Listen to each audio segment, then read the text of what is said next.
Welcome to Brunswick Beat, Brunswick County's only television news show brought to you by the Brunswick Beacon. I'm Rachel Johnson. and I'm Stacy Manning. Brunswick County Emergency Services has received a $2.1 million grant. Awarded through the North Carolina 911 Board, the grant is for consolidation of the county's emergency communications, including merging the county's central communications and Oak Island's 911 communications. It is scheduled to be complete by October 1st. The grant is also intended to fund construction of a new 911 emergency communications center. The new building would be constructed behind the current emergency services facility at the Brunswick County Government Complex Center in Bolivia. A man who was arrested in connection with the death of a Brunswick County Sheriff's Office canine has been sentenced in federal court. Jamie Gonzalez Lopez, 33 of Mexico, was sentenced to 135 months or more than 11 years for narcotics charges. He previously pleaded guilty to possessing and distributing more than 500 grams of cocaine.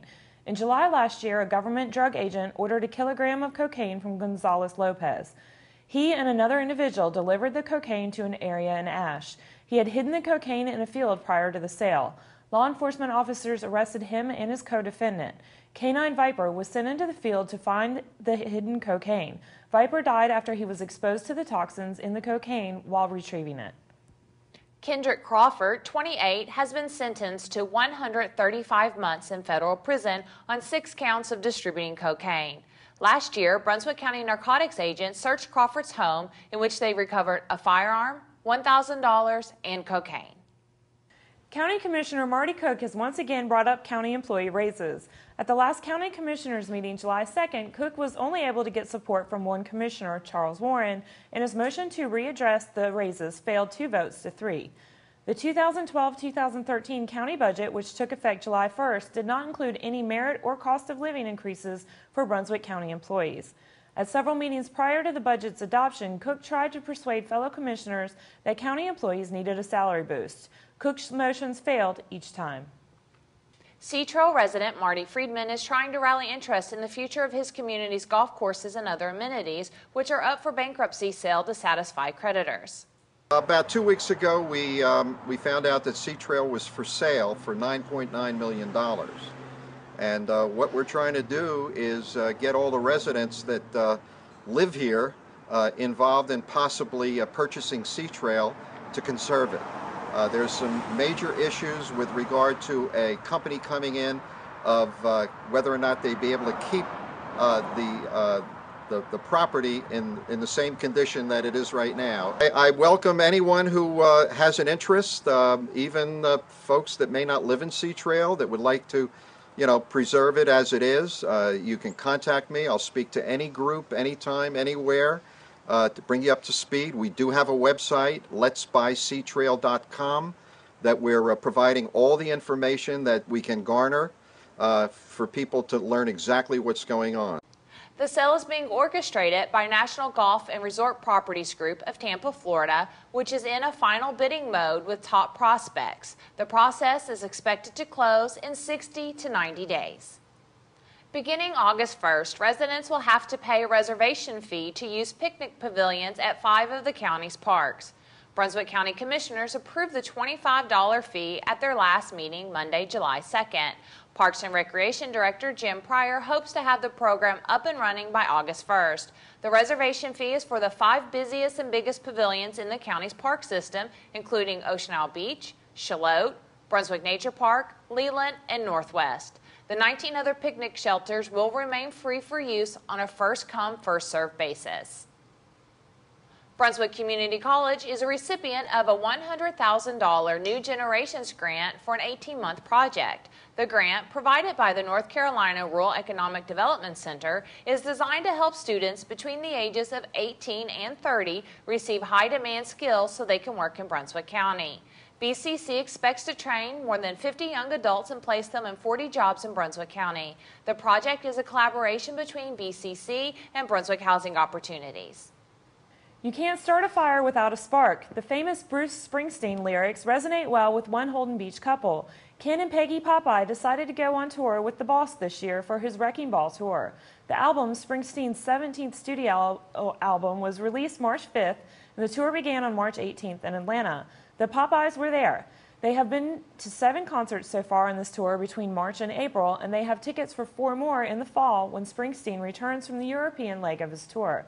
Their kids call them Bruce Stalkers. So far this year, they have seen concerts in Atlanta, Greensboro, Philadelphia, Washington, D.C., New Jersey, Buffalo, New York, and at Madison Square Gardens. Together, they have been to about 30 concerts. Ken has been to 2 more than Peggy. They went to 6 shows on the 2009 Working on a Dream tour. Their first Bruce concert was the Born in the USA tour in 1984. Read all these stories and much more in this week's Beacon on newsstands now.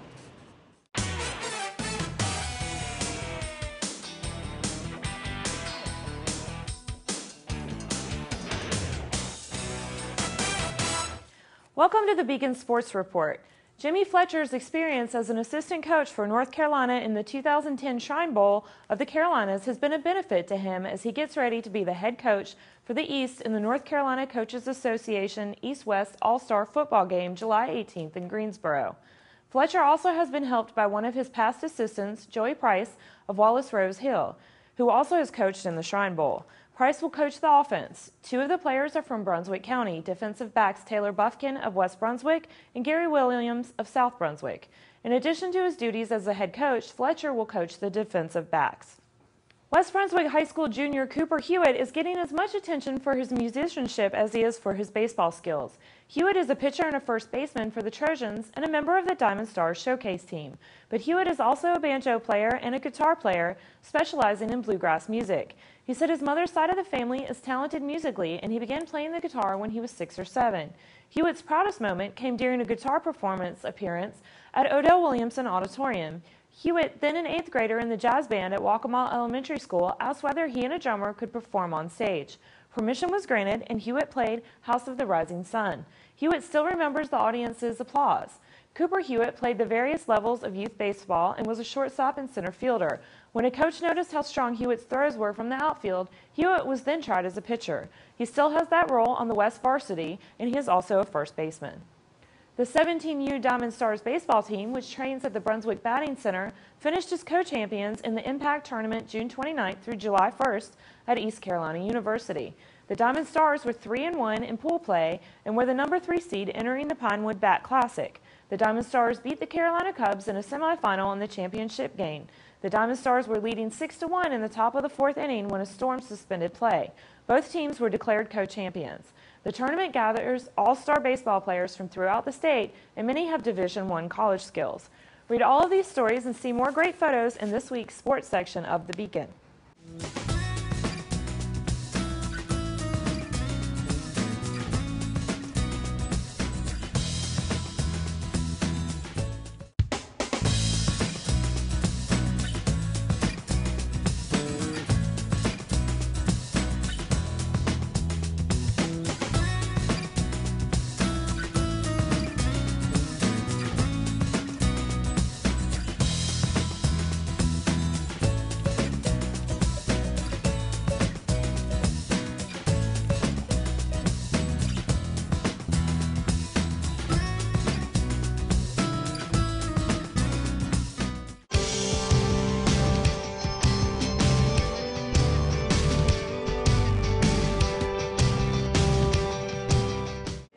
I'm out at Brunswick County Animal Shelter today with Sergeant Tommy Tolley and volunteer Gail Smith, and we have Nelson here who's available for adoption. And there have just been a lot of changes here at the shelter since Brunswick County Sheriff's Office took over. And Sergeant Tolley, can you tell us some of those things that are going on here? Well, some of the changes the biggest change that I like is this recreation room. The dogs are getting out of the kennels during the day. They get to come out, interact with our new volunteers. You know, we could have a recreation yard, but if we don't have volunteers that come out here and have the time to come socialize these animals, they spend time with the cats in the cat room, but the dogs get to come out and stretch and run and learn how to walk on the leash, learn how to sit like Nelson is here, and how to be a better pet before their future family comes and finds them. All right. It sounds like there's some really good things going on here today. And Gail, this is the first day that the volunteers have been coming to the shelter, right? So she's one of the first ones to come today. pick the hottest day of the year too. But that's good because now they're all getting tired quicker. That's right, and they're getting their exercise out here in the recreation area for the dogs. And Nelson, by the way, is a wonderful dog. He would make a great pet. And could you tell us a little bit about him? Well, as far as I know, he's about 6 months old, and as you can see, he knows how to sit. And he loves to play with toys. He's been running around here with the toys and chasing after the ball. Oh, great. So he'd be great probably for someone who would like a kind of an active type dog. Okay. Well, wonderful. And thank you, Nelson. And Sergeant Tully, what do people need to do if they would like to come out to the shelter and help out? If they want to volunteer, absolutely. They can email us here at the shelter. Okay. They can stop by and pick up an application. They just need to fill out an application. We'll do a background check of the people. We'll take them through an orientation class, and then we sign them up. Fantastic. Thank y'all so much. We really appreciate all that y'all are doing out here at the animal shelter. It's open to the public if you'd like to come out and visit with Nelson or any of the other dogs and cats available for adoption, and it's open to the public for visitation from 10 to 4 Mondays through Fridays, right? Correct. Okay. Thank y'all. Really appreciate it. Thank you, Nelson. Beachgoers walked Pofftown resident Hunter Gibbs' last maze that he built on his last days of his 2-week vacation at Sunset Beach on July 6. When the tide goes out, Gibbs creates the mazes and has been doing so in Sunset Beach for the past 9 years. Gibbs' designs draw hundreds of visitors daily to walk his sandy paths. He has also made mazes in Hilton Head and North Myrtle Beach, South Carolina. Frozen yogurt is back at the forefront of frozen treats. After a surge to the top of the dessert business in the 90s, frozen yogurt shops were scaled back during the economic downturn. But these days, it seems you can find a frozen yogurt shop just about anywhere. One particular business model, in which the customer dishes his or her own frozen yogurt and then custom toppings, is increasingly popular, including here in Brunswick County. In Leland, owners Brian and Dylan Fritz have opened Honeybee's frozen yogurt in the Harris Teeter Shopping Center. A Fuzzy Peach frozen yogurt franchise is scheduled to open next month in Leland. Plans are also underway for a Southport Fuzzy Peach location. There are plenty of reasons to go out this Friday the 13th, especially music. Local indie pop and blues favorite Bibis Ellison and her band will take the stage at a free concert at Brunswick Forest. Ellison performs as part of Brunswick Forest's free summer concert series at Ansdale Park. The concert takes place from 6 to 9 p.m. on the lawn in the park. Concert goers can bring their chairs, picnic baskets, and adult beverages. Also on July 13th, Satisfaction, a Rolling Stones tribute band, will headline the Downtown Sundown concert series along the Cape Fear River in Wilmington. The free, family-friendly concert will be from 6 to 10 p.m. Friday in Wilmington's Riverfront Park on Water Street. Check out this week's Tide section of the Beacon for a review of the popular 50 Shades of Grey trilogy by local author Jacqueline DeGroot. The books, all of which are on the New York Times bestseller list, have taken the country by storm. Walking the beaches of Brunswick County, the ever-popular dark covers are a frequent sight. That's all the time we have for tonight, but you can read all these stories and much more in this week's Beacon. If you have comments or suggestions for us at Brunswick Beat, you can email us at brunswickbeat@brunswickbeacon.com. Don't forget to follow the Beacon on Facebook and Twitter. Just search for Brunswick Beacon. Thank you for joining us, and don't forget to tune in next week for a brand new edition of Brunswick Beat, Brunswick County's only television news show. We close out this week's show with images of 4th of July celebrations from around the county.